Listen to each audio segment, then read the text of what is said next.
Hey everyone, welcome back to our channel. Today I'm going to show you how you can set your sleep timer and screen timer set never.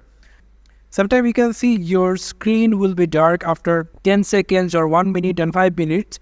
How you can stop it? It's very simple. You just need to come over into your strike icon, click on the right mouse button and then go for settings.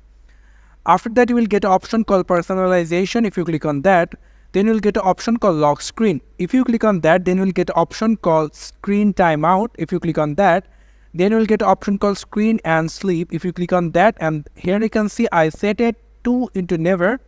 You can see you can select 5 hours, 4 hours, 3 hours, or you can select the 20 minutes, 5 minutes, 10 minutes, and a lot of quite of options. But if you want to click on simply never, you can simply click on never. And you can choose it for these two times. You can see turn off screen after or sleep after. Both are selected in never. So this is how you can set your screen time and sleep time into never. Thank you so much for watching this video. I hope to see you in another videos. Till then, goodbye.